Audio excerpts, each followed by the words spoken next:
موضوع چل رہا تھا گھروں کی تعمیر کے حوالے سے، جس ضمن میں ہم نے سابقہ ملاقات میں اس موضوع پر بات کی تھی کہ شادی رحمت ہے یا زحمت، اور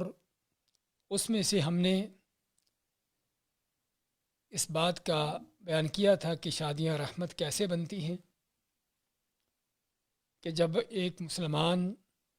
اللہ اس کے رسول کی تعلیمات کے مطابق عمل پیرا ہوتا ہے رشتے کے اختیار کے حوالے سے، اس کے بعد جو نکاح کے شرعی احکامات ہیں ان کے حوالے سے اور گھر کو آباد کرنے کے حوالے سے، اس کے بعد ہمارے اس موضوع کا دوسرا حصہ تھا کہ شادیاں زحمت کیسے بنتی ہیں یا شادیاں ناکام ہونے کے اسباب کیا ہیں۔ حقیقت میں آج کے دور میں اگر دیکھا جائے تو طلاقوں کی جو شرح ہے، جو کثرت ہے، بہت واضح طور پر نظر آتی ہے۔ یعنی آج سے کچھ عرصہ پہلے جہاں 10% طلاق تھی، آج وہاں پر اس سے کہیں بڑھ کر 50, 60, 70% تک طلاقیں ہو چکی ہیں۔ تو ان طلاقوں کے اسباب کیا ہیں؟ گھریلو اختلافات کے حوالے سے دیکھا جائے تو سابقہ زمانوں سے کہیں بڑھ کر ہیں۔ تو ان اختلافات کو کیسے ختم کیا جائے،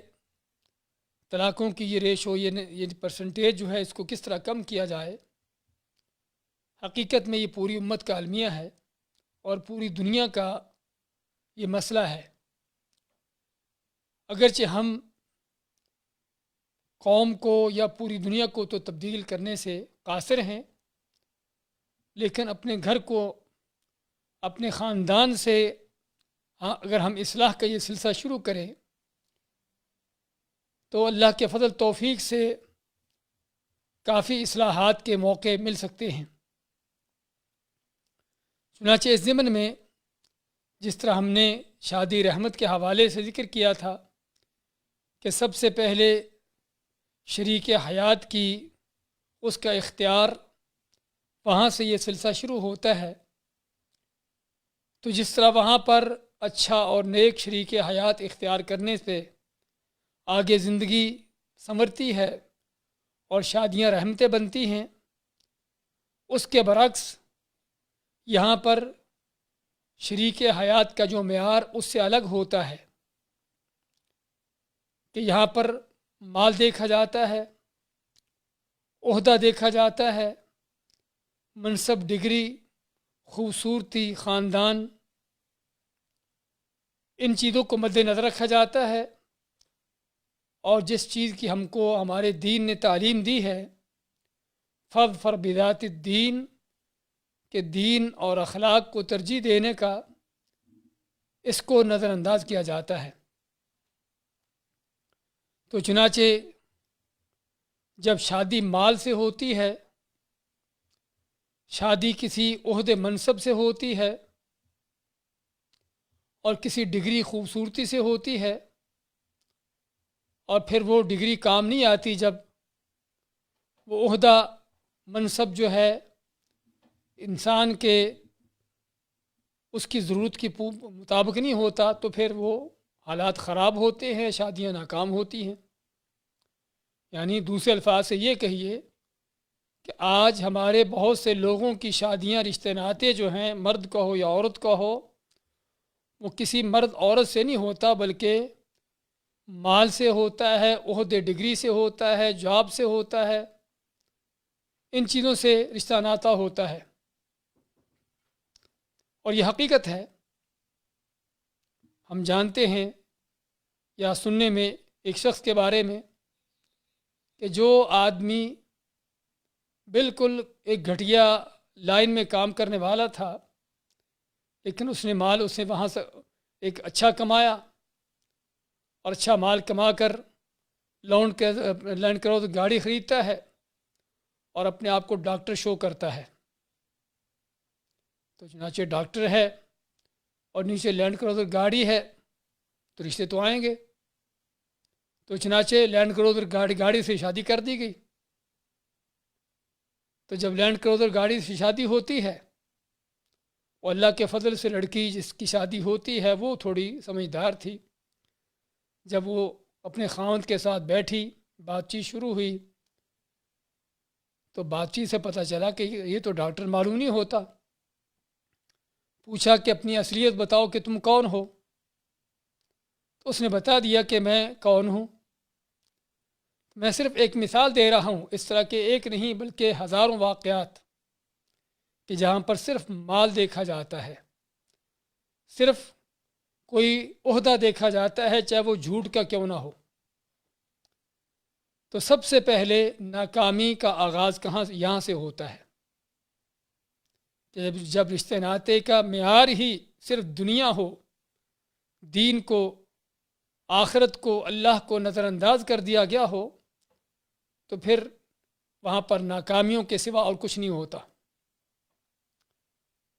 اور پھر اس کے ساتھ ساتھ یہ بھی کہ شادی ہوتے ہوئے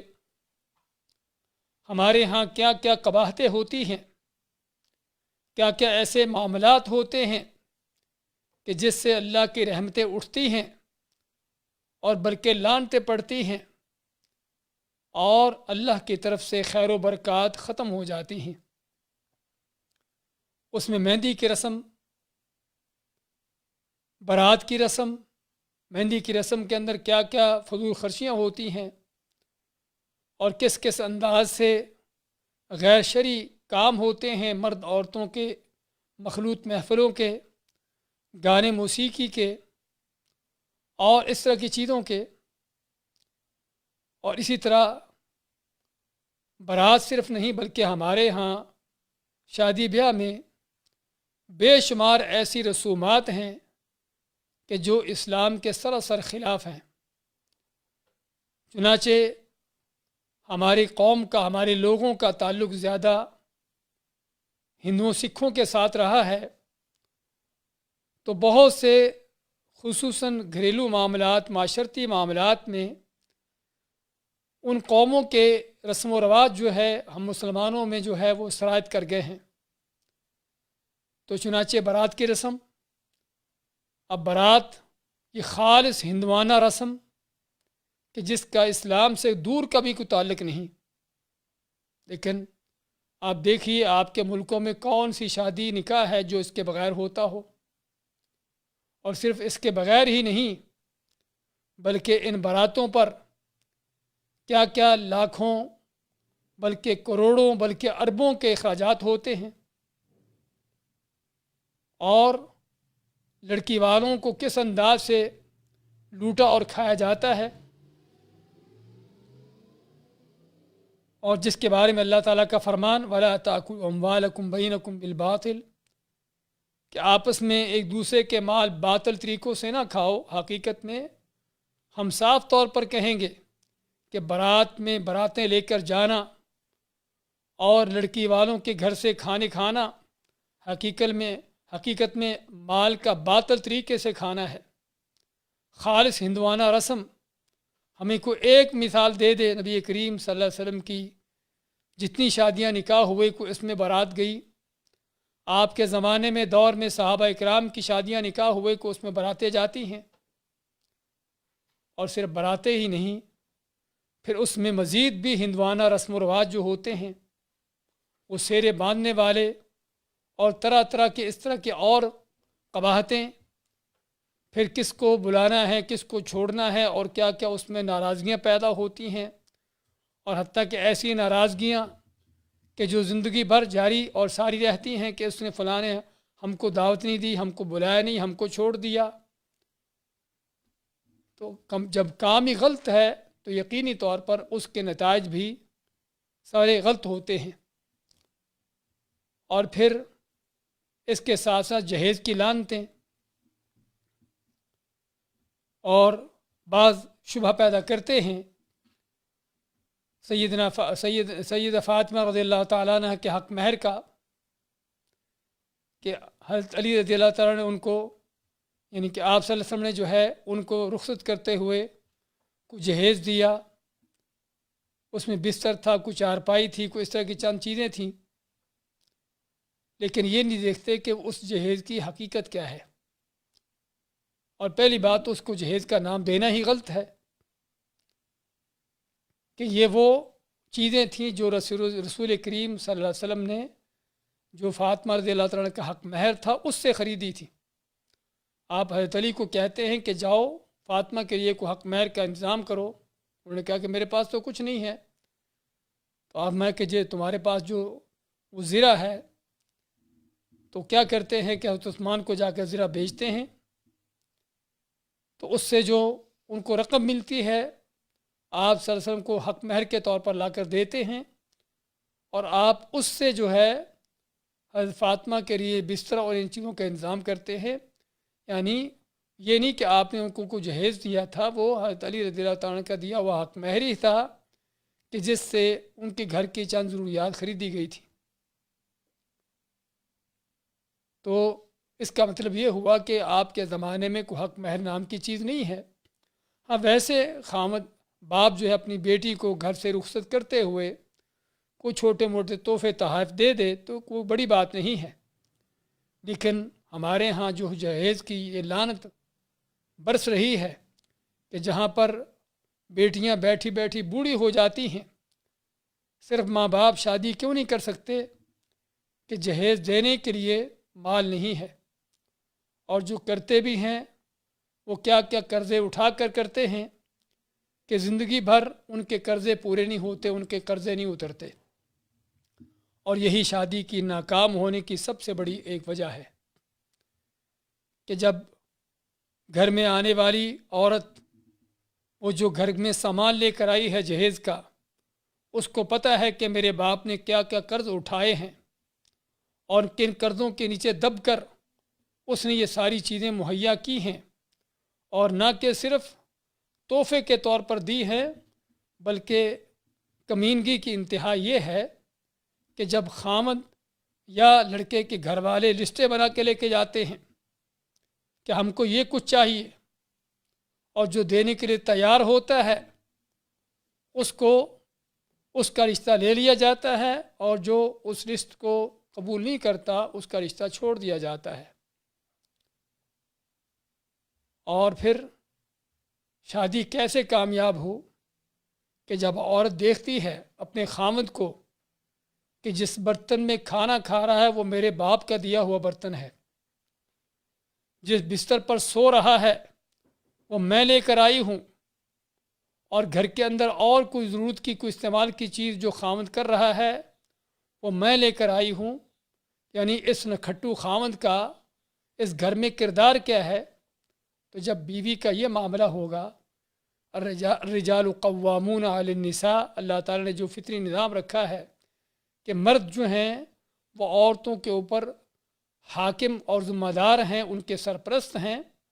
جب سرپرستی ختم ہو گئی اور گھر کا برتن، گھر کا کپڑا، جب گھر کا بستر سبھی عورت لے کر آئی ہے، تو پھر خامد کا کیا حق ہوگا ایسی عورت کو کسی طرح کا کوئی حکم دینے کا، اس کو اپنے ساتھ چلانے کا؟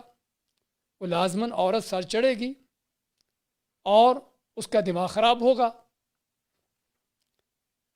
اور پھر مزید بات یہیں پر ختم نہیں ہو گئی، آج رشتے ناتے ڈھونڈتے ہوئے یہ بھی دیکھا جاتا ہے کہ ڈگری کیا ہے، جاب کیا کر رہی ہے عورت۔ اور جب عورت جاب کر رہی ہے کہ جس عورت کو اپنے خاوند کے کسی طرح کے مال کی ضرورت نہیں ہے، تو اس عورت کو کیا پھر ضرورت ہے کہ اپنے خاوند کے ساتھ چلے،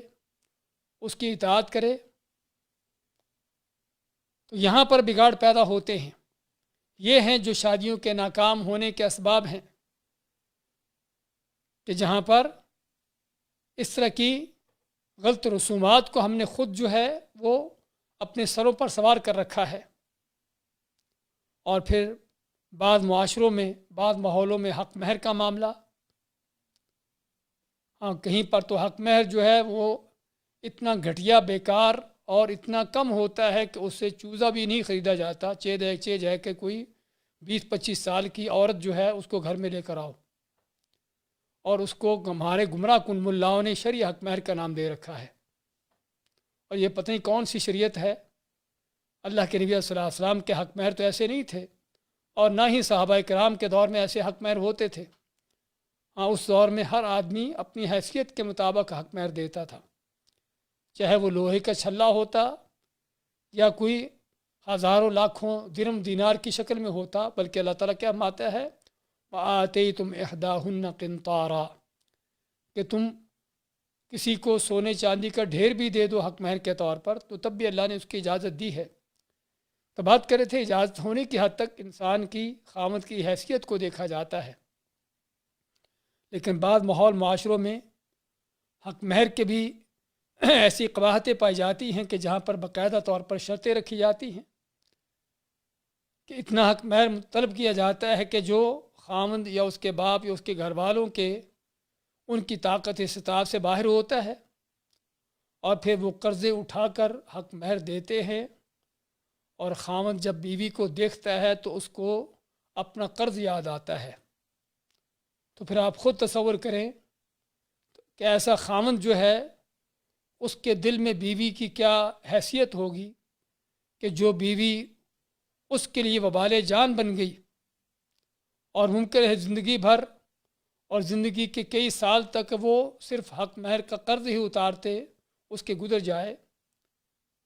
تو وہاں پر کیسے گھر بسیں گے، کیسے وہاں پر کامیابیاں حاصل ہوں گی۔ اور پھر اس سے آگے مزید بڑھ کر شادی بیاہ کی ان رسومات میں ہمارے ہاں جو غیر شرعی اور کام ہوتے ہیں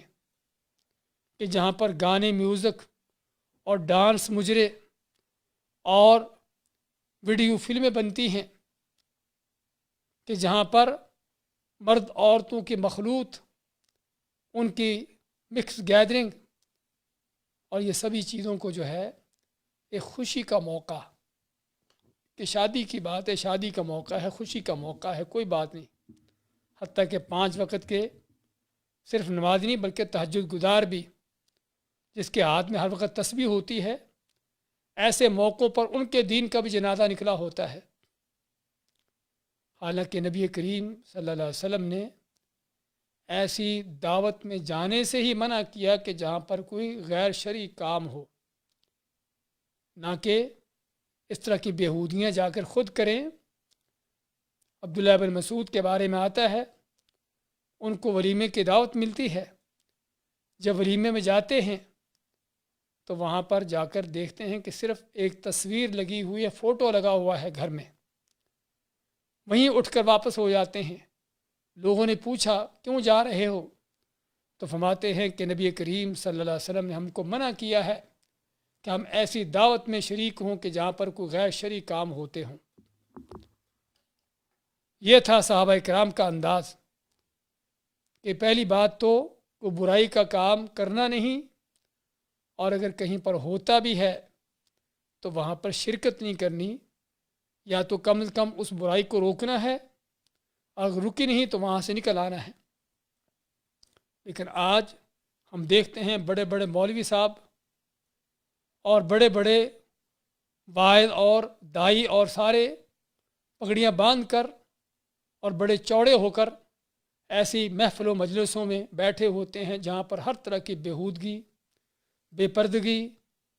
مخلوط محفلیں، مکس گیدرنگ، گانے، میوزک اور کیا کیا وہاں پر لعنتیں برس رہی ہوتی ہیں، اور اس ملا جی کے کان پر جوں تک نہیں نیکتی کہ یہ کیا ہو رہا ہے، بلکہ شاید ان کی تعریفیں کر رہا ہو۔ ہاں، یہ ہیں ہماری شادیوں کے ناکام ہونے کے اسباب، کہ آغاز ہی کہاں سے ہو رہا ہے؟ آغاز ہی اللہ کو ناراض کرنے سے، اللہ کے غضب کو، اللہ کے عذاب کو دعوت دینے سے ہو رہا ہے۔ اور پھر مزید اس پر کام ختم نہیں ہوتا، یہ رسم و رواج چلتے رہتے ہیں۔ دودھ پلائی کی رسم ہو، جہاں پر سالیاں جو ہیں وہ اپنے بہنوئی کے ساتھ بے پرد ہو کر ٹھٹھے مذاق ہوتے ہیں اور کیا کچھ ہوتا ہے۔ ہاں، یہ وہ شادیوں کے آغاز شادیوں کا جہاں سے آغاز ہوتا ہے وہیں پر ہی، یعنی کہ ہر قدم ہی غلط ہے اور ہر کام ہی وہ ہے جو اللہ کو ناراض کرنے والا ہے، تو نتیجہ پھر کیا ہے؟ نتیجہ پھر ناکامیاں ہوتی ہیں، اور پھر جو فضول خرچیاں ہوتی ہیں شادیوں پر، ان رسم و رواج کو پورا کرنے کے لیے جس انداز سے مال وہاں پر اڑائے جاتے ہیں، آپ نے سنا ہوگا کہ 2 ارب کی شادی، 200 کروڑ کی شادی، جس میں بہت بڑے ہمارے ملا جی بھی وہاں پر شامل تھے، ان کو مبارکبادیں دے رہے تھے، اور جب ان کو کہا گیا، کسی نے کہنے والے نے کہا کہ آپ کے لائق نہیں تھا، تو آگے سے ادھر کیا پیش کرتے ہیں کہ اس فیملی کے ساتھ میرے سابقہ رسم و روابط تھے تو چھوڑنا ممکن نہیں تھا. یعنی ان کے کہنے کا معنی یہ تھا کہ میری تربیت یافتہ فیملی ہے، میں نے ان کی تربیت کی ہوئی ہے اس بیہودگی پر، اس فضول خرچی پر، ان چیزوں پر. تو خیر بات کر رہے تھے کہ یہ جب اس انداز سے فضول خرچیاں ہوتی ہیں تو اللہ کی طرف سے خیر و برکتیں اٹھ جاتی ہیں. اور ہم نے سابقہ درس میں ذکر کیا تھا کامیاب شادیوں پر، شادیاں جو رحمتیں بنتی ہیں، اس میں ایک بڑی وجہ کیا ہے؟ آپ صلی اللہ علیہ وسلم کا فرمان کہ اعظم النکاح برکتاً ایسرھا مؤنۃ، کہ سب سے جو بابرکت نکاح کون سا ہوتا ہے کہ جس میں سب سے کم اخراجات ہوں، سب سے کم تکلفات ہوں، اور آسان سے آسان اور سادگی کے ساتھ ہو. اور ہم نے اس کی مثالیں بھی آپ کو دی تھیں، رسول کریم صلی اللہ علیہ وسلم کی زندگی کی، آپ کے بلکہ آپ کے خود اپنے نکاح، اور صحابہ اکرام کے نکاح، اور تابعین کے ائمہ اکرام کے، اس امت کے نیک لوگوں کے نکاحوں کی ان کی سیرتیں اٹھا کر دیکھیے، پڑھ کر دیکھیے کہ وہ نکاح کیسے سادگی کے ساتھ ہوتے تھے، اور پھر اسی قدر اللہ تعالیٰ کی رحمتیں بھی، اللہ کی طرف سے برکتیں بھی، اور اللہ کی توفیق بھی ان کے لیے شامل حال ہوتی تھی. اسی طرح ہمارے آج کے شادیوں کے ناکام ہونے کے جو سب سے بڑے اسباب میں سے ایک سبب یہ بھی ہے کہ جو مغربی ثقافت کا ہمارے ماحول معاشرے پر اثر ہے، اور مغرب کو ہی بہت سے لوگ آج چندیاں آنکھوں سے دیکھتے ہیں، ان کو اپنے آئیڈیل سمجھتے ہیں. جو مغربی ثقافت کیا ہے، خصوصاً اس حوالے سے دیکھا جائے خاندان کے لحاظ سے، تو مغربی ثقافت جو ہے وہ انفرادیت پر قائم ہے، کہ معاشرے کا، سوسائٹی کا ہر فرد، مرد ہو یا عورت ہو، الگ ہیں. اور اسی لیے آپ اگر وہاں پر جا کر دیکھیں گے تو بعض اوقات آپ کو گھر میں کوئی ایک ہی رہنے والا ملے گا، کہیں پر عورت ہے، کہیں پر مرد ہے، اور بہت کم ہی گھر ہوں گے جہاں پر مرد اور دونوں رہتے ہوں گے. اور جہاں پر کوئی جوائنٹ فیملی کا تعلق ہو، ایسا تو وہاں پر کسی طرح کا تصور پایا نہیں جاتا. وہ ایک واقعہ سن رہا تھا میں کہ کوئی عربی طالب علم تھا، وہاں پر پڑھنے گیا یورپ میں، UK میں، تو پڑھنے گیا تو شادی شدہ تھا، اپنی بیوی بچوں کو ساتھ لے گیا، اپنی ماں کو بھی ساتھ لے گیا، وہاں پر ساتھ سبھی رہ رہے ہیں. تو وہ طالب علم بتاتا ہے کہ ایک دن ہماری ہمسایہ عورت، جو بوڑھی عورت تھی، ہمارے گھر میں آئی. تو آتی رہتی تھی پہلے بھی، لیکن آج جو اس نے آج کا منظر دیکھا، آج کا اس نے آ کر کیا دیکھتی ہے کہ یہ نوجوان بیٹھا ہے طالب علم، اس کی بیوی ساتھ ہے، بچے ساتھ ہیں، ماں ساتھ ہے، اور سبھی ایک دوسرے کے ساتھ ہنسی خوشی مذاق کر رہے ہیں، بچے اپنی دادی کے ساتھ کھیل رہے ہیں. اور اس انداز سے تو بوڑھی عورت نے پہلی بات جب گھر میں داخل ہوئی، جب منظر دیکھا تو وہیں پر کھڑی ہو گئی، اور کھڑی ہو کر رونے لگ گئی. اس سے پوچھا گیا کہ کیا وجہ ہے رونے کی؟ کہنے لگی کہ یہ منظر میں نے کبھی اپنی زندگی میں نہیں دیکھا، کہ کوئی گھر کے اس طرح افراد ہوں، مختلف گھر کے افراد ہوں، دادی بھی، بیٹا بھی،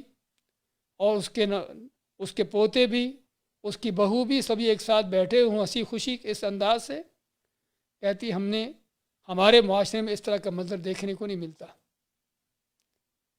ہاں، تو وہ معاشرہ، وہ سوسائٹی جو اس انفرادیت پر قائم ہے،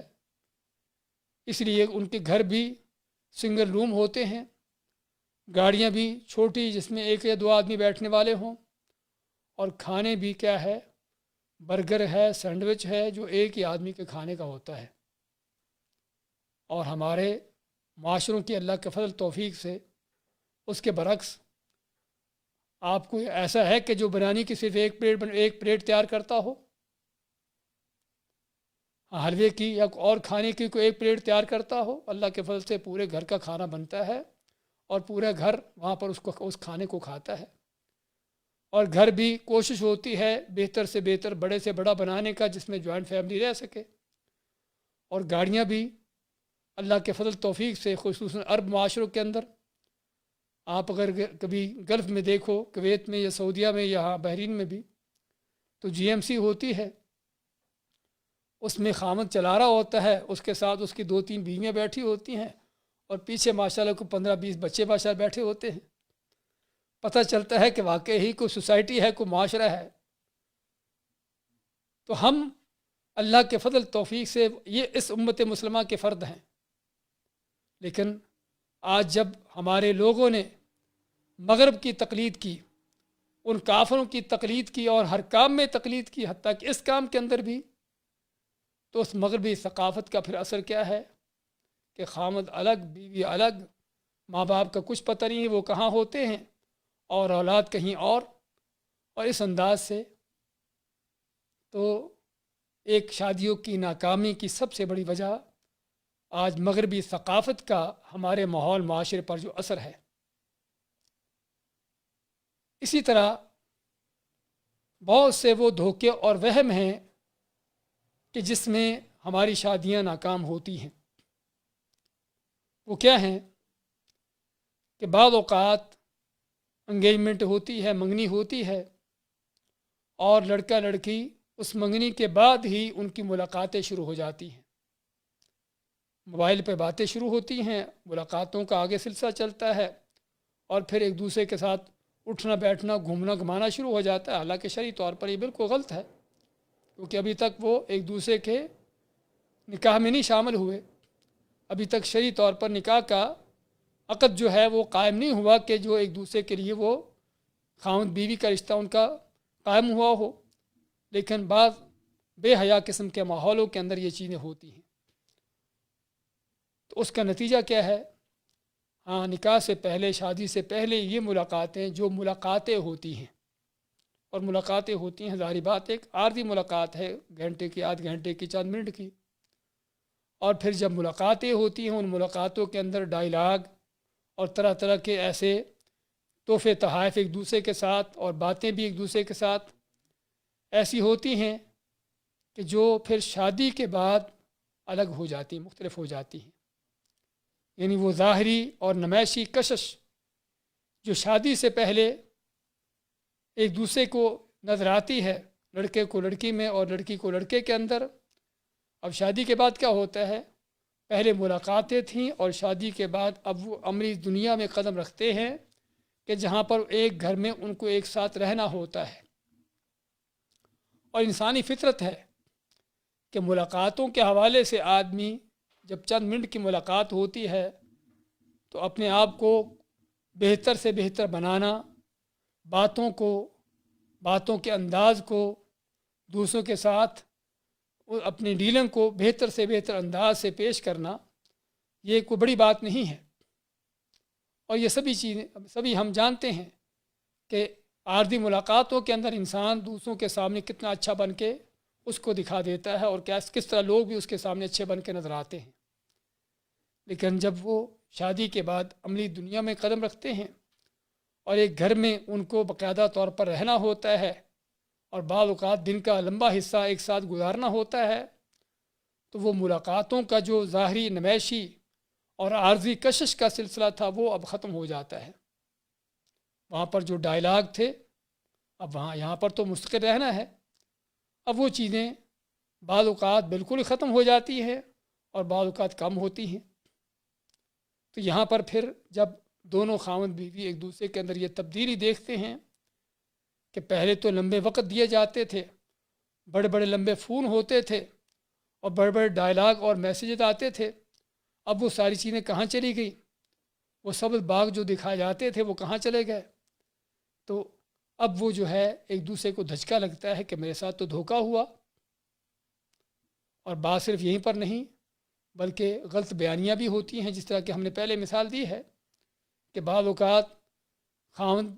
اور یعنی کہ لڑکے لڑکی کے دونوں کے گھر والے اپنے آپ کو کس کس انداز سے وہ پیش کرتے ہیں ایک دوسرے کے سامنے، جس طرح شاید وہ بات حقیقت ہے یا کوئی لطیفہ ہے کہ کوئی لڑکے والے کسی لڑکی والے کے گھر میں جاتے ہیں بات چیت کرنے کے لیے، تو ان کو دکھانے کے لیے کہ ہم بڑے مالدار ہیں، بڑی اچھی گاڑی رینٹ پر لے کر جاتے ہیں. اور جب لڑکی کے گھر والوں میں جاتے ہیں تو لڑکی والے بھی کیا کرتے ہیں، اپنے آپ کو دکھانے کے لیے کہ وہ بڑے اچھا ان کا رہنا سہنا ہے، ہمسایوں سے صوفہ سیٹ وغیرہ اس طرح کی چیزیں وہ بھی لے لیتے ہیں. اب کیا ہوتا ہے کہ ابھی محفل جمی ہوئی تھی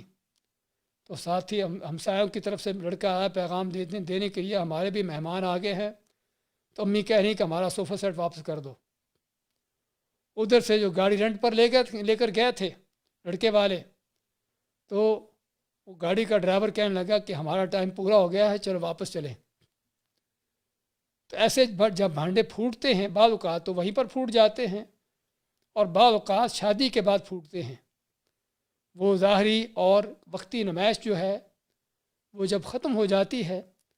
تو یقینی طور پر پھر یہاں پر دھچکے لگتے ہیں. اور یہ دھوکہ بازی جب شادی کی بنیاد اس دھوکے پر رکھی گئی ہے تو اس میں کیا خیر و برکت ہوگی، کیا اللہ کی رحمتیں ہوں گی، کیا اس میں برکتیں ہوں گی اور کیا کامیابی ہوگی. اور صحیح بخاری مسلم کی حدیث میں نبی کریم صلی اللہ علیہ وسلم فرماتے ہیں المتشبع بما لم يعطى كلابس ثوب الزور، کہ وہ شخص کہ جو ایسی بات کا دعویٰ کرتا ہے کہ جو بات حقیقت نہیں ہے، کہتا ہے کہ میرے پاس یہ ہے، میں ایسا ہوں ویسا ہوں اور میرا یہ عہدہ منصب ہے اور یہ وہ کچھ ہے، تو پھر کیا ہے؟ آپ سر فرماتے ہیں کلابس ثوب الزور، اس کا حال ایسا ہوتا ہے کہ جیسے اس نے کہ جھوٹ کے دو کپڑے پہنے ہوں، کپڑے نہ ہوں، ہو ننگا برہنا لیکن دکھاتا یہ ہو کہ میں نے بڑا کچھ پہنا ہوا ہے. تو چنانچہ ان غلط بیانیوں کے، ان دھوکوں کے نتیجے میں پھر کیا ہوتا ہے کہ جہاں پر پہلے بڑی محبت اور پیار کی باتیں تھیں، اب مار کا رائی شروع ہوتی ہے اور اصلی چہرے بے نقاب ہوتے ہیں اور حقائق کا انکشاف ہوتا ہے، تو پھر یہاں پر شادیاں ناکام ہوتی ہیں. اور پھر شادیوں کی ناکامی کے اور بہت بڑے اسباب میں سے کہ بعض اوقات لڑکے لڑکی کے رشتے ناطے طے کرتے ہوئے دیکھا نہیں جاتا کہ ان کے دونوں کے ماحول معاشرے میں کس حد تک ہم آہنگی ہے، کس حد تک ان میں تقارب ہے، کس حد تک اس میں موافقت ہے. یعنی رہن سہن کے حوالے سے یا مال و دولت کے حوالے سے، معاشی طور پر یا معاشرتی طور پر یا دینی لحاظ سے بھی بعض اوقات بہت بڑا فرق ہوتا ہے کہ لڑکی کسی بڑے مالدار خاندان سے آتی ہے اور لڑکے کے گھر میں وہ چیز نہیں ہوتی، تو پھر ایسے گھر میں اس لڑکی کا رہنا ناممکن ہوتا ہے. بعض اوقات اس کے برعکس کہ لڑکے کا گھرانہ بہت اونچا، ان کے گھر کا معاملہ بہت اعلیٰ، اور لڑکی کسی سادہ قسم کے گھر سے آتی ہے کہ جس گھر کا رہن سہن ان کے اس معیار کے مطابق نہیں ہوتا، تو پھر وہاں پر بھی رشتے ناطے عام طور پر ناکام ہوتے ہیں. دینی طور پر بھی بعض اوقات ایک طرف تو دیندار لڑکا یا لڑکی ہوتے ہیں اور دوسری طرف بے دین، اور پھر یقینی طور پر دونوں ایک دوسرے کو برداشت نہیں کرتے. اور خصوصاً اگر دین کا معاملہ اس قدر گیا گزرا ہو کہ جو شرک اور بے دینی یعنی بے نمازی کی حد تک ہو، تو وہ تو شرعی طور پر بھی جائز نہیں ہے. تو کہنے کا مقصد یہ بھی ایک بڑا سبب ہے رشتہ ناتوں کو طے کرتے ہوئے نہیں دیکھا جاتا کہ دونوں لڑکے لڑکی کا معاملہ کس حد تک چلنے کے لائق ہے. اگرچہ اسلام نے اصل جو شرط رکھی ہے وہ تقوی نیکی کی رکھی ہے، دین اخلاق کی رکھی ہے، لیکن علماء نے کفاءت کے حوالے سے، کفو کے حوالے سے ان چیزوں کا معیار بیان کیا ہے کہ لڑکے لڑکی کا کم از کم معیار ایسا ہو کہ جو ایک دوسرے کے ساتھ رہنے کے لائق ہوں، قابل ہوں، اور ایک دوسرے کے ساتھ ان کی ایڈجسٹمنٹ ہو سکتی ہو۔ اور ایسے ہی شادیوں کی ناکامی کی ایک بڑی وجہ کیا ہے کہ ایک دوسرے کے مزاج کو نہ سمجھنا۔ ہم نے کچھ عرصہ پہلے بات دروس میں ذکر کیا تھا کہ گھر کو آباد کرنے کے لیے، شادی کو کامیاب بنانے کے لیے سب سے ایک اہم چیز جو ہے وہ خاوند بیوی کے ایک دوسرے کے مزاج کو سمجھنا بہت ضروری ہے، کیونکہ دونوں الگ ماحول سے، الگ الگ گھروں سے ہوتے ہیں، اور دونوں کے معاملات الگ ہوتے ہیں، اور نہ بھی ہوں بعض اوقات ایک ہی گھر میں ایک ہی ماں باپ کی اولاد کے ان کے مزاج کے اندر بھی کتنا فرق ہوتا ہے۔ تو اس لیے جب زندگی گزارنا ہے تو ایک دوسرے کے مزاج کو سمجھنا بہت ضروری ہے کہ کس کو کون سی چیز اچھی لگتی ہے، کون سی چیز بری لگتی ہے۔ تو مزاج کو سمجھنا اور مزاج سمجھ کر دوسرے کے ساتھ معاملہ کرنا، اور اگر کوئی ایسی چیز ہے کہ جو ناگوار ہو لیکن شرعی طور پر اس میں کوئی قباحت نہ ہو تو اس کو حتی الامکان برداشت کرنا، درگزر کرنا اس سے۔ اگر شرعی طور پر قباحت ہے تو اس کی اصلاح کی ضرورت ہے، لیکن یہاں پر کیا ہوتا ہے کہ مزاج کو سمجھا نہیں جاتا، اور پھر ایک دوسرے کی غلطیاں، ایک دوسرے کے جو معاملات ہیں ان کو پھر اچھالا جاتا ہے اور بڑا بڑا کر کے دیکھا جاتا ہے، اور شیطان اصل یہی چاہتا ہے۔ اور رسول اکرم صلی اللہ علیہ وسلم آتے ہیں انسان کی فطرت بیان کرتے ہوئے، آپ فرمائیں کہ لوگوں کا حال کیا ہے کہ ان کو اپنی آنکھ میں یبصر احدکم القذاۃ فی عین اخیہ، کہ اپنے بھائی کی آنکھ میں معمولی سا تنکا بھی اس کو نظر آ جاتا ہے، وینسیٰ الجذع فی عین نفسہ، اور اپنی آنکھ میں اس میں چاہے اس کی آنکھ میں کوئی شتیر بھی پڑا ہو تو اس کو نظر نہیں آتا۔ امام بخاری رحمۃ اللہ علیہ نے ادب المفرد میں اس حدیث کو ذکر کیا ہے، اور حدیث سند کے لحاظ سے صحیح ہے۔ تو بات کر رہے تھے کہ یہ بھی ایک بہت بڑی سبب ہے، بہت بڑا سبب ہے کہ جب ایک دوسرے کے مزاج کو نہ سمجھنے کی وجہ سے ایک دوسرے کی غلطیوں کو یعنی ان کو اچھالنا، ان کو بڑا کر کے دیکھنا، اور غلطی بھی ایسی ہو کہ جو دین سے، اخلاق سے تعلق نہ رکھتی ہو، عموماً بعض اوقات رہن سہن کے حوالے سے کہ پنکھا تیز چلانا ہے کہ ایسا چلانا ہے، اے سی کی ٹھنڈک زیادہ کرنی ہے یا کم کرنی ہے، معمولی اس طرح کے بعض اوقات چھوٹے موٹے اختلافات۔ لیکن شیطان کی کوشش کیا ہوتی ہے کہ ایسی چیزوں کو بھی بڑا بنا کے پیش کرنا، اور پھر برداشت کا مادہ جب نہیں ہوتا، صبر نہیں ہوتا، درگزر نہیں ہوتا، تو پھر ایسی چیزیں بھی بڑے بڑے ایشو بن جاتی ہیں، اور پھر بعض اوقات نہ کہ صرف مزاج کو نہ سمجھنا، نہ کہ صرف صبر برداشت نہ ہونا، بلکہ اپنی ہٹ درمی، ایک عادت ہے کسی کی، خاوند یا بیوی کی، یا اور گھر کے کسی فرد کی، ساس سسر کی، اپنی عادت نہیں چھوڑنا تان و تشنیع کرنے کی، اور دوسروں یعنی فرض کرو ساس ہے بہو پر طرح طرح کی تان و تشنیع کہ تجھے یہ کام نہیں آتا، تجھے تیری ماں نے سکھایا نہیں ہے، تو ایسے ہمارے گھر میں اٹھ کر آ گئی ہے، اس طرح کی باتیں۔ حالانکہ ضرورت ہے اس کو بیٹی سمجھ کر اس کو بتانے کی، سمجھانے کی، اور یہ بھی گھروں کی بربادی، شادیوں کی ناکامی کی سب سے بڑی ایک وجہ کہ وہی ساس جو اس بہو کو ڈھونڈ کر لائی ہے اور تلاش کر کے لائی ہے، اور بڑی محبت پیار سے اس نے اس رشتے کو قبول کیا تھا، آج کیا وجہ ہے کہ جب وہ گھر میں آئی ہے تو آنے کے بعد کیا ہوتا ہے کہ ساس بہو کا مارکا شروع ہو جاتا ہے۔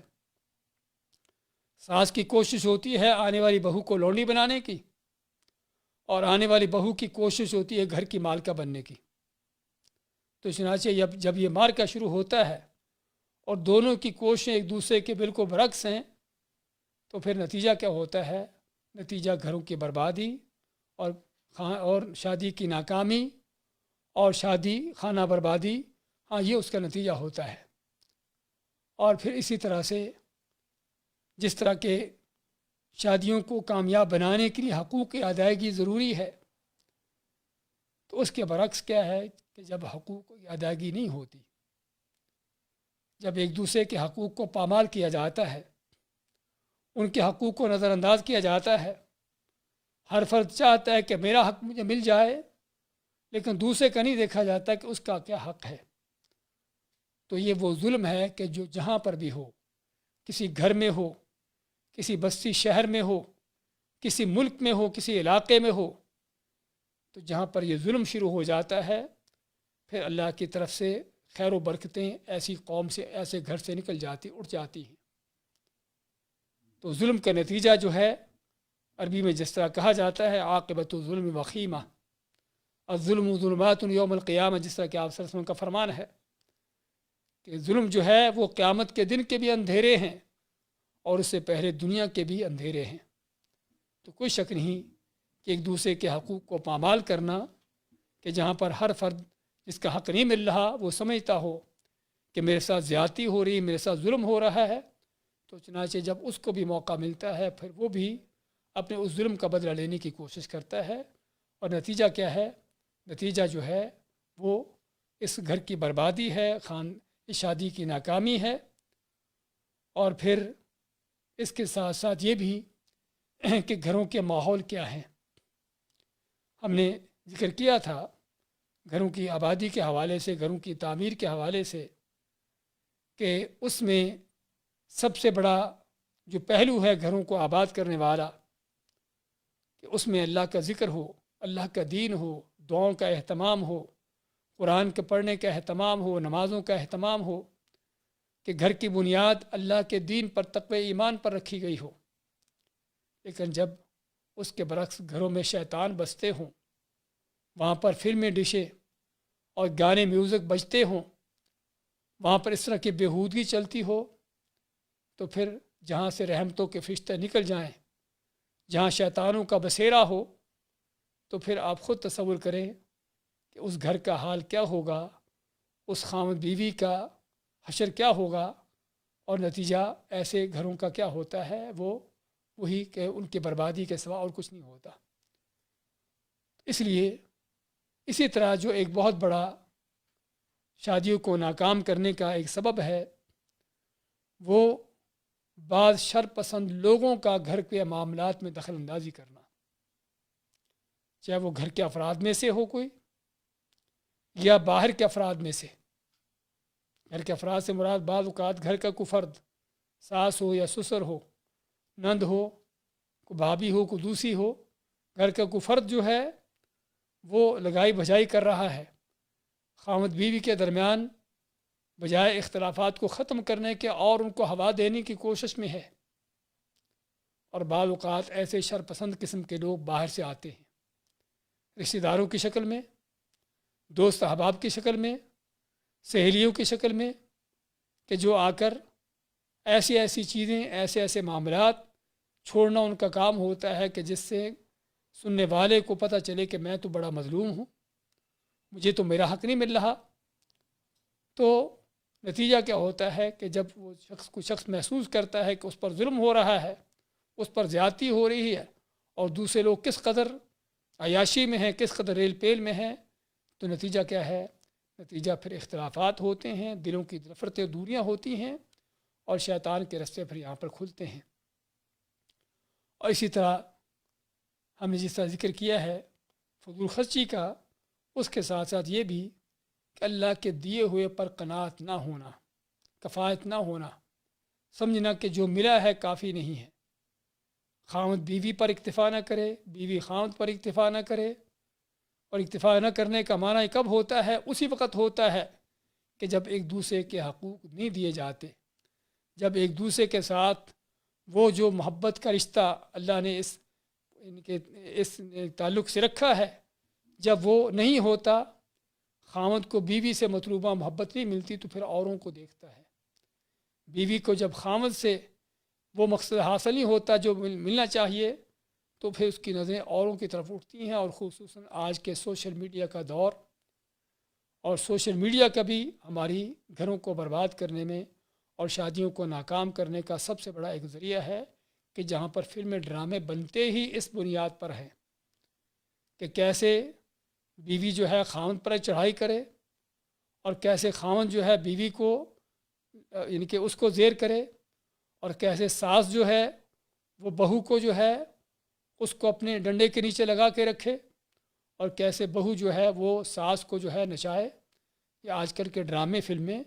ان کا سبھی کا انداز یہ ہے. تو ان ڈراموں کو دیکھنے والے پھر پریکٹیکل جو کرتے ہیں گھروں کے اندر، تو جب پریکٹیکل ہوتے ہیں اس کے نتیجہ پھر وہ گھر کی بربادی اور شادی کی ناکامی اور یہ اس کے انداز ہوتے ہیں. تو یہ ہم کہہ سکتے ہیں کہ بڑے بڑے وہ اسباب جو شادیوں کی ناکامی کے ہیں اور دوسرے الفاظ میں گھروں کی بربادی کے ہیں کہ جس کو ہمیں سمجھنے کی ضرورت ہے. کچھ وہ اسباب ہیں کہ جو نقطہ آغاز ہیں رشتے ناتوں کی تلاش سے لے کر اختیار کرنے سے لے کر اور اس کے بعد شادی کرتے ہوئے کیا کیا غلط پہلو اختیار کیے جاتے ہیں، کیا کیا غلط انداز اختیار کیے جاتے ہیں، اور پھر اس کے بعد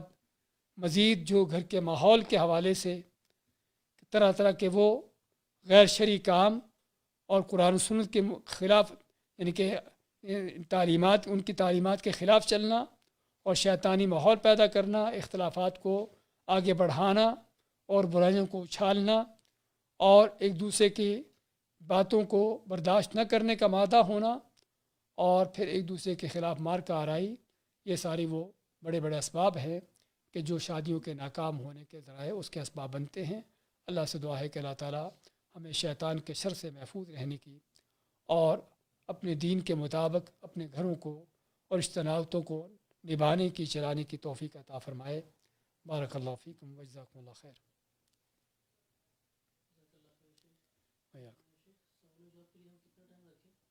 ہاں 10-15 منٹ دیکھ لیں.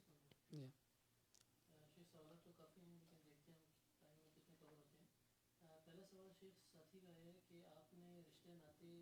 کا ذکر کیا کہ آج کے ماحول میں اس کا معیار مال رکھا جاتا ہے، لیکن شیخ مال کو ہم بالکل بھی تو نظر انداز نہیں کر سکتے، تو کیا آپ اس کا کوئی اسکیل یا لمٹ بتا سکتے ہیں کہ اس سے کم ہو تو اس کو مد نظر رکھا جائے، اس سے زیادہ ہو تو نظر انداز؟ سوال آیا ہے کہ ہم نے ذکر کیا تھا کہ سب سے پہلا پوائنٹ شادی کے حوالے سے اس کی ناکامی کا کہ اس کو شروع کرتے ہوئے رشتہ ناتوں کو تلاش کرتے ہوئے جو شرعی معیار ہمارے سامنے نہیں ہوتا بلکہ دنیاوی معیار ہوتے ہیں، مال کا معیار ہوتا ہے. تو مال کہتے ہیں کہ ضرورت ہے اور ضروری ہے، تو کیا اس کو بالکل نظر انداز کیا جا سکتا ہے یا کس حد تک کوئی اس کا معیار ہے کہ جس کو ہمیں اپنے سامنے رکھنا ہوگا؟ دیکھیے ہم نے صاحب کا درس میں ذکر کیا تھا اس بات کا کہ مال جو ہے اس کے حوالے سے یہ ہے کہ اگرچہ ضروری ہے لیکن اگر کوئی اللہ پر توکل کرتے ہوئے اور اپنی عفت کو بچانے کے لیے گناہ سے بچنے کے لیے رشتہ ناتا طے کرتا ہے تو اللہ کا وعدہ ہے کہ اللہ اس کو مالدار کرے گا. ان یکونوا فقراء یغنیہم اللہ من فضلہ، اللہ کا فرمان ہے کہ اگر وہ فقیر ہوں گے تو اللہ ان کو اپنے فضل سے مالدار کر دے گا، اور رسول اکرم صلی اللہ علیہ وسلم کی حدیث بھی اس پر ہے. اس لیے ہمیشہ مال کو ہی ایشو بنا لینا یا اسی کو سامنے رکھنا حقیقت میں یہ صحیح نہیں ہے. بعض اوقات بڑے بڑے غریب قسم کے لوگ بھی اور بالکل تہی دامن، ہم نے مثالیں بھی دی تھی صاحب کا درس میں بعض اس کی، تو انہوں نے شادیاں کی، نکاح کیے اور اللہ کے وعدے کے مطابق اللہ نے ان کو مال و دولت ان وسائل سے ان کو نوازا بھی، لیکن پھر بھی ہم کہیں گے کہ چونکہ آج وہ توکل یقین نہیں ہے جو اللہ پر ہونا چاہیے. یعنی واقعی حقیقت میں بات یہ ہے کہ صحابہ کرام کا اللہ پر یقین توکل، تابعین ائمہ کرام کی جن کی ہم مثالیں دے رہے تھے، ان لوگوں کا اللہ کے وعدوں پر یقین یقینی طور پر اس میں بہت بڑی کمیاں ہیں، کمزوریاں ہیں، تو وہ چیز آج نہیں ہے. تو اس کا معنی یہ ہے کہ ہم مال کو مد نظر رکھ سکتے ہیں لیکن اس کو بنیاد نہ بنائیں. ہاں اتنا کسی کے پاس ہو کہ جس سے گھر کا معاملہ چل سکتا ہو، گزر بسر ہو سکتا ہو، چاہے وہ یعنی کہ بہت اعلیٰ معیار کا نہ ہو، بڑی ریل پیل کے ساتھ نہ ہو، تو تب بھی اتنا معقول ہے کہ آدمی ان کے گھر کا خرچہ چلانے کے قابل ہے، اتنی اس کی انکم ہے، اتنا اس کا ذریعہ معاش ہے، تو یہ یعنی کہ چیز کافی ہے کہ اس سے رشتہ ناتا کر لیا جائے. لیکن یہ کہ بھی سیلری تھوڑی ہے، اس سے زیادہ ہونی چاہیے اس سے بھی زیادہ ہونی چاہیے. وہ زیادہ کے دوڑ میں پھر کیا ہوتا ہے کہ سال گزرتے جاتے ہیں. اور عربی کے کسی کہنے والے نے بہت اچھی بات کی ہے لڑکیوں کے حوالے سے کہ جب وہ 18-20 سال کی ہوتی ہے تو اس کی پروازیں جو ہیں وہ بہت اونچی ہوتی ہیں. ہاں، اس کے سامنے کسی وزیر کسی اس طرح کے رشتے سے کم اس کے سامنے ہوتا ہی نہیں. اور جب اس سے آگے تھوڑا بڑھتی ہے 25 سال تک پہنچ جاتی ہے، دیکھتی کہ اب اتنے سال گزرے کہ وزیر کا رشتہ تو نہیں آیا، چلو تھوڑا سا نیچے آ جاتی ہے. اور پھر اب 2-4 سال اور جب گزرتے ہیں کوئی سیٹھ یا کوئی دوسرا آفیسر بھی نہیں ملا، اب تھوڑا اور اس سے نیچے آ جاتی ہے. اور جب 35-40 سال تک پہنچتی ہے تو پھر کہتی ہے کہ کوئی بھی مل جائے، اور اس وقت کوئی بھی ملنے کے لیے تیار نہیں ہوتا. اس لیے ہم نہ اپنی زندگیوں کو اپنے گھروں کو برباد کریں، نہ اپنی بیٹیوں کی اور اپنے ماتحت عورتوں کی ان کی زندگیوں کو برباد کریں، نہ اپنے بیٹوں کی زندگی کا برباد کریں. بلکہ اصل یہ ہے کہ جس طرح بتایا ہے کہ اللہ پر یقین توکل ہو، اور اللہ نے جو تھوڑا زیادہ دیا ہے اسی پر قناعت ہو، اسی پر اکتفا ہو، اور اللہ پر بھروسہ کرتے ہوئے اسی پر قناعت کرتے ہوئے آدمی رشتے ناطے طے کرے. اور باقی کام اللہ کے ہاتھ میں ہیں. اگر خاوند رشتہ کرتا ہے کسی عورت سے، عورت آنے والی اس کے گھر میں آنے والی عورت خود اپنا رزق ساتھ لے کر آئے گی. اور اگر لڑکے سے رشتہ رہتا طے کرتے ہو، اللہ نے اس کا رزق لکھا ہوا ہے، تم اس کے رازق نہیں ہو، اس کو اللہ تعالیٰ رزق اس کا بھی دے گا. جب شادی نکاح کرے گا تو اس کی بیوی کا بھی ساتھ اس کے وسائل مہیا کرے گا. اولاد پیدا ہوگی تو اس کے وسائل بھی ملتے چلے جائیں گے. اس لیے کہنے کا مقصد کہ بنیادی چیز اللہ پر یقین توکل ہونا چاہیے. لیکن مالی طور پر ہم کہہ سکتے ہیں کہ اس حد تک کہ جہاں تک آپ سمجھیں کہ ضروری ہے کہ جس کے بغیر گھر کا خرچہ بھی ممکن نہیں، تو ایسی چیزوں کو ہم مد نظر رکھ سکتے ہیں. بارک اللہ فیک. شیخ اگلا سوال یہ ہے کہ ایک شخص ہے پاک دامنی چاہتا ہے لیکن اس کو کوئی دیندار لڑکی نہیں مل رہی، تو کیا وہ اپنے آپ کو فتنے سے بچانے کے لیے کسی ایسی لڑکی سے شادی کر سکتا ہے جو دیندار نہیں ہے؟ سوال کیا گیا ہے کہ کوئی پاک دامنی کے لیے نکاح کرنا چاہتا ہے لیکن اس کو کوئی بھی دیندار لڑکی نہیں ملتی، تو کیا وہ کسی بے دین لڑکی سے نکاح کر سکتا ہے؟ دیکھیے، اللہ تعالیٰ کا فرمان ہے وَمَن يَتَّقِ اللَّهَ يَجْعَل لَّهُ مَخْرَجًا. یہ کہنا کہ دیندار لڑکی ملتی نہیں ہے یہ غلط ہے. اللہ تعالیٰ کا وعدہ ہے کہ جو اللہ کا ڈر خوف اختیار کرتا ہے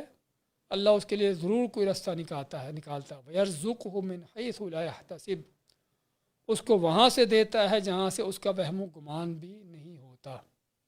ہم نے سابقہ درس میں مثال دی تھی آپ کو جلیبیب کی، کہ آپ نے جب اس کو کہا کہ جلیبیب تمہارے شادی کیوں نہیں کرتے، کہنے کہ اللہ کے نبی مجھے کون نکاح رشتہ دے گا، نہ گھر میں نہ کوئی بار نہ کوئی مال نہ کوئی دولت، فقیر آدمی ہوں. اللہ نے ان کے رشتے کا کیسا انتظام کیا. تو کہنے کا مقصد یہ ہے کہ جب انسان اللہ پر یقین توکل حقیقی معنوں میں کرتا ہے تو اللہ تعالیٰ لازماً اس کے لیے کوئی انتظام کرتا ہے. موسیٰ علیہ السلام مصر سے بھاگتے ہیں، ان کے گھر بار وہاں پر، ان کے قوم قبیلہ وہاں پر، مدین میں آتے ہیں، کسی ایک فرد کو بھی نہیں جانتے کہ یہاں پر کون ہے. لیکن اللہ نے آتے ساتھ ہی ان کے لیے گھر کا انتظام بھی کر دیا، بیوی کا انتظام بھی کر دیا، رہنے سہنے کے کھانے پینے کا بھی 10 سال کا انتظام کر دیا. تو یہ ہے زندہ مثالیں. صرف آپ کو 2 مثالیں دی، ورنہ تو تاریخ بھری پڑی ہے اس طرح کی مثالوں سے کہ جب آدمی یقینی طور پر حقیقی معنوں پر اللہ پر توکل کرتا ہے، بھروسہ کرتا ہے، تو اللہ تعالیٰ کس طرح اس کے لیے وسائل مہیا کرتا ہے اور وہاں سے اس کے لیے وسیلے مہیا کرتا ہے جہاں سے اس کو کبھی اس کا وہم و گمان بھی نہ ہوتا ہو. شیخ اگلا سوال یہ ہے کہ آپ نے جوائنٹ فیملی سسٹم کا ذکر کیا. سائل کہتے ہیں کہ ہم 4 بھائی بہن ہیں، ہمارے والدین پاکستان میں رہتے ہیں، ہم باہر رہتے ہیں اور ہم جوائنٹ فیملی سسٹم میں رہتے ہیں. پردے کا انتظام بہت مشکل ہے. ایک بھائی الگ ہونا چاہتا ہے تاکہ پردے کا انتظام کرے، لیکن اب والدین اس کو بدوائیں دے رہے ہیں، اس سے ناراض ہو رہے ہیں، تو وہ کیا کرے؟ یہ سوال کیا گیا ہے جوائنٹ فیملی کے حوالے سے کہ ہمارے چونکہ معاشروں میں اکثر جوائنٹ فیملی کا سسٹم ہے اور یہ ایک حد تک اچھا بھی ہے اور بعض حالات میں اس میں برائیاں قباحتیں بھی ہوتی ہیں. اور اسی قباحتوں کا ذکر کرتے ہیں بھائی کہ 4 بھائی ہیں، شادی شدہ ہیں اور ایک ساتھ رہتے ہیں. تو ظاہری بات ہے کہ اگر ایک گھر کے اندر رہتے ہیں تو وہاں پر پردے کا یقینی طور پر بڑا مسئلہ ایشو ہوگا. اب یہاں پر اس طرح کی چیزوں میں یا تو بے پردگی کا ماحول ہو جو شرعی طور پر ناجائز ہے، اور بڑی بڑی اس میں قباحتیں پیدا ہوتی ہیں۔ اللہ کے نبی صلی اللہ علیہ وسلم نے جب پردے کا حکم دیا، غیر محرم مردوں عورتوں کو ایک دوسرے کے ساتھ ملنے ملانے سے منع کیا، تو آپ سے پوچھا گیا اللہ کے نبی صلی اللہ علیہ وسلم خاوند کے رشتہ دار یعنی خاوند کا بھائی وغیرہ، آپ ماتے الحم الموت کہ خاوند کا بھائی خاوند کے رشتہ دار تو عورت کے لیے موت کی حیثیت رکھتے ہیں۔ تو خیر کہنے کا مقصد اس میں قباحتیں ہوتی ہیں بہت بہت بڑی، تو کہتے ہیں کہ اب وہ ایک بھائی الگ ہونا چاہتا ہے تاکہ پردے کا اہتمام کر سکے، اور ماں باپ اس سے ناراض ہوتے ہیں، اس کو بد دعائیں دیتے ہیں۔ حقیقت میں یہ بات غلط ہے، جہالت کی بات ہے کہ ماں باپ اس کو گالیاں یا غلط باتیں اس کو اپنے بد دعائیں صرف اس وجہ سے دے، بلکہ چاہیے ماں باپ کا فرض بنتا ہے کہ اگر ان کے پاس استطاعت ہے تو بیٹے کے لیے الگ رہائش کا انتظام کرے، اگر نہیں بھی تو کم از کم اس کا تعاون کرے، اس کی حوصلہ افزائی کریں کہ وہ اللہ کے حکم کے اوپر چلنا چاہتا ہے اور غلط چیز سے بچنا چاہتا ہے، بیوی کو بچانا چاہتا ہے، تو ان چیزوں میں ہمارا ایک دوسرے کا تعاون ہو۔ وتعاونوا علی البر والتقوی، نہ کہ ہم گناہ کے کام پر تعاون کریں کہ بے پردگی کا ماحول ہے اور کوئی بے پردگی سے بچنا چاہتا ہے تو اس کو منع کرے اس چیز سے، ایسی چیز نہیں ہونی چاہیے۔ اور یہ چیزیں حقیقت میں ہوتی اسی وجہ سے ہیں کہ جب ہم اسلام کی تعلیمات کو نہیں سمجھتے، کیونکہ ماں باپ کو پتہ ہوتا کہ اللہ اس کے رسول کے احکامات کیا ہیں،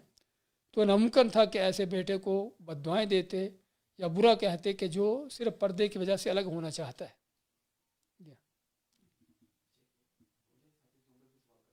ہاں، زوم پہ اگر وہ سوال کرنا چاہتا ہے تو وہ بھی کر سکتے ہیں۔ شیخ اگلا سوال یہ ہے خاتون کی طرف سے کہ جن بہنوں کی شادی ہونے والی ہے ان کے لیے آپ کیا نصیحت دیں گے؟ جی ہاں، یہ سوال آیا ہے جن بہنوں کی شادی ہونے والی ہے ان کے لیے کیا نصیحت دیں گے۔ نصیحتیں جو ہم نے کی ابھی، صاحب کا درس بھی سن لیں اور آج کا درس بھی سن لیں، کیونکہ ساری نصیحتیں اسی کام کی ہیں کہ ہمیں رشتے ناتوں کو تلاش کرتے ہوئے، اختیار کرتے ہوئے، شریک حیات اختیار کرتے ہوئے، چاہے لڑکا ہو یا لڑکی ہو، ان کو کن چیزوں کو ترجیح دینا چاہیے، کیا اس کے لیے مقدم ہونا چاہیے، کہ اس میں ہم مزید کہیں گے کہ دین کو، اخلاق کو مقدم رکھنے کے ساتھ ساتھ دونوں کو ایک دوسرے کے ماحول کا جائزہ لینا، صرف ظاہری بعض اوقات جو چمک دھمک ہے یا ظاہری صرف جو شکل و صورت نظر آتی ہے، شکل و صورت سے مراد یعنی کسی کی دینداری یا کوئی اس طرح کی چیزیں، اسی پر اکتفا نہ کیا جائے، اور دین کا مفہوم بھی ہمیں سمجھنے کی ضرورت ہے۔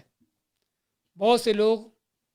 آپ سنیں گے کہ ہم نے تو دین دیکھ کر رشتہ کیا تھا، لیکن دین کیا دیکھا تھا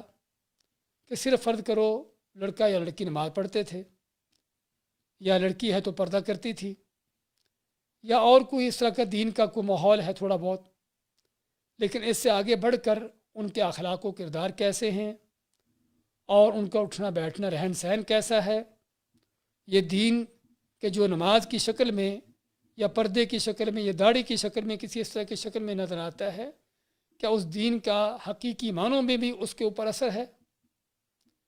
کیونکہ دین جو ہے وہ صرف اور صرف کوئی ظاہری شکل کا نام نہیں ہے،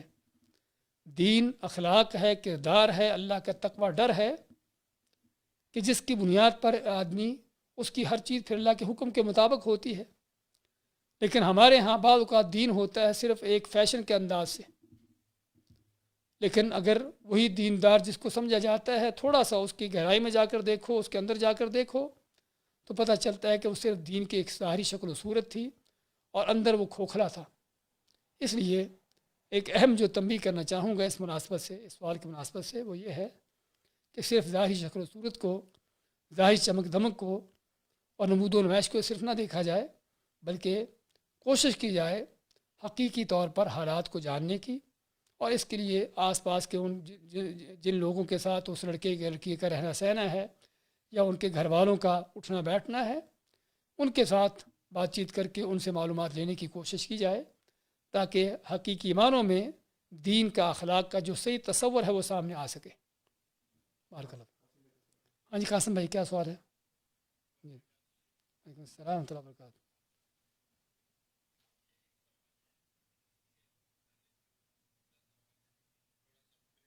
جی ہاں جی ہاں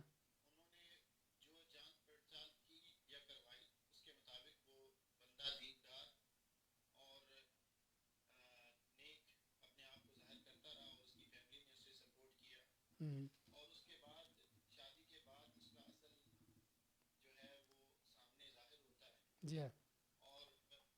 اب وہ یہ ہے کہ وہ اپنی فیملی کو بھی قرآن و سنت کے مطابق چلنے نہیں دیتا، بلکہ اس سے بھی وہی شرک و بدعات کی چیزیں پر زور ڈالتا ہے. اور ایسے موقع پر وہ بہن کیا کرے یا اس کے خاندان والے کیا کریں، کیونکہ اس کے ساتھ ساتھ وہ جو دھوکہ دیا اس نے کہ میں کماتا بھی ہوں کام بھی کرتا ہوں، تو وہ بھی اس میں ساری چیزیں جھوٹ و فریب ہے. تو ایسے شخص کو کیا، ایسے گھر والوں کو یا ایسے بہن کو اپنے لیے کیا کرنا چاہیے، اس کے گھر والوں کو کیا کرنا چاہیے؟ جی ہاں، آپ نے سوال سن لیا ہوگا. تو یہ سوال جو ہے واقع ہی بہت سے لوگوں کے ساتھ پیش آتا ہے کہ بعض اوقات جس طرح ہم نے ابھی ذکر کیا ہے کہ ظاہری نمود و نمائش سے ہی رشتہ طے ہو جاتا ہے، اور رشتہ ہونے کے بعد، شادی نکاح ہونے کے بعد پھر حقائق سامنے آتے ہیں اور چہرہ بے نقاب ہوتا ہے، تو اس وقت پھر حقائق دوسرے نظر آتے ہیں. تو یہاں پر اگر تو بات عقیدے کی ہے، جس طرح آپ بتاتے ہیں کہ وہ شرک و بدعات کا حکم دیتا ہے، اس پر چلنے کے لیے چلنے کے لیے مجبور کرتا ہے، تو اگر تو بات یہاں تک ہے تو اس کو سمجھانے کی کوشش کی جائے. اگر سمجھ جائے تو ٹھیک ہے، اگر نہیں سمجھے تو پھر ایسی عورت کو ایسے خاوند کے ساتھ رہنے کی اجازت نہیں ہے. یعنی ہم کہیں گے کہ صرف اس کو الگ ہو جائے، بلکہ اس کو ساتھ رہنے کی اجازت ہی نہیں. اگر معاملہ شرک کی حد تک پہنچتا ہے، اور شرک بھی بڑا ہے کہ جس شرک کے کرنے سے آدمی دین سے خارج ہو سکتا ہو، اور یہ ہمارے ماحول معاشروں میں عام پایا جاتا ہے. اور اس حوالے سے بھی میں تنبیہ کرنا چاہوں گا، رشتے ناتوں کو طے کرتے ہوئے صرف ظاہری کوئی نماز روزے یا کوئی شکل و صورت داڑھی کی یا کوئی عورت کا پردہ، صرف یہ چیزیں نہ دیکھیں، بلکہ بنیادی چیز عقیدہ دیکھنا چاہیے، کیونکہ اصل دین عقیدے کا نام ہے. اگر فرض کرو کوئی پانچوں نمازیں چھوڑ کر تہجد گزار بھی ہو، لیکن شرک میں پڑتا ہو، بڑا شرک کر رہا ہو، تو ایسا شخص جو ہے وہ کسی مسلمان توحید پرست لڑکی کے لیے اس کا رشتہ جائز ہی نہیں ہے. رشتہ کرنا تو بات کی بات جائز ہی نہیں ہے. تو اس لیے اگر ہو چکا ہے تو، اور بعد میں پتہ چلا کہ معاملہ اس طرح کا ہے، تو جیسا بتایا ہے کہ اگر تو بڑا شرک کا معاملہ ہے تو پھر تو اس کو سمجھانے کی کوشش کی جائے. اگر سمجھ جائے اور اس کی اصلاح ہو جائے تو اچھی بات ہے، نکاح جاری رہے گا. لیکن اگر جو ہے اس کی اصلاح نہیں ہوتی اور اپنے اس شرک پر باقی رہتا ہے، بلکہ اس پر اوروں کو بھی اور بیوی کو بھی بلکہ مجبور کرتا ہے، تو پھر اس عورت کا، اس بہن کا فرض بنتا ہے کہ اس سے الگ ہو جائے. اس کے ساتھ رہنا اس کے جائز ہی نہیں ہے. ہاں، اور کو اگر اخلاقی برائیاں ہوتی تو ہم کہہ سکتے تھے کہ ان کو حتی الامکان برداشت کرے، اس کی اصلاح کی کوشش کرے. لیکن جہاں تک بات آتی ہے عقیدے کی، شرک کی یا نماز کی، کیونکہ دین کے بعد ایسے معاملات ہیں کہ جو دو ٹوک ہیں، جس میں کس طرح کا کوئی کمپرومائز نہیں ہے، کوئی گنجائش نہیں ہے. ہاں، اس میں یہی ہے کہ اصلاح کرنے کی کوشش کی جائے. اصلاح ہو جائے تو اچھی بات ہے، نہ ہو تو پھر الگ ہونا ضروری ہوتا ہے. تو ہم دعا کرتے ہیں اس بہن کے لیے کہ اللہ تعالیٰ ان کے لیے معاملہ آسان فرمائے، اللہ تعالیٰ اس کے خاوند کی اصلاح کر دے. اللہ تعالیٰ ہر چیز پر قادر ہے. تو اگر نہیں تو پھر اللہ تعالیٰ اس کے لیے کوئی بہتر راستہ نکالے. دوسرا سوال یہ ہے کہ شوہر 4 سال سے بیوی کے حقوق ادا نہیں کر رہا، کیا اب بھی نکاح باقی رہے گا؟ جی ہاں، سوال آیا ہے کہ شوہر جو ہے وہ 4 سال سے بیوی کے حقوق ادا نہیں کر رہا، تو کیا اب بھی ان کا نکاح باقی ہے؟ دیکھیے، نکاح ختم ہونے کے شرعی طور پر کوئی قاعدے کلیہ ہیں، کوئی ضابطے ہیں. طلاق ہے، خلا ہے، یا قاضی کی طرف سے اس کو فسخ اور اس کو ختم کرنا ہے. سمجھا؟ ایسے نکاح ختم نہیں ہوتے، چاہے 4 سال چھوڑ کر 40 سال تک بھی خاوند بیوی ایک دوسرے سے الگ رہیں، خاوند بیوی کے حقوق ادا نہ کرے، یا بیوی خاوند کے، یعنی کہ اس کے سر چڑھی رہے، اس کے ساتھ نہ ملنے کے لیے تیار ہو، تو جتنا بھی زندگی بھی اس پر کیوں نہ گزر جائے، جب تک طلاق نہ ہو، خلا نہ ہو، یا ان کا نکاح فسخ نہ کیا جائے، اس وقت تک نکاح ختم نہیں ہوتا.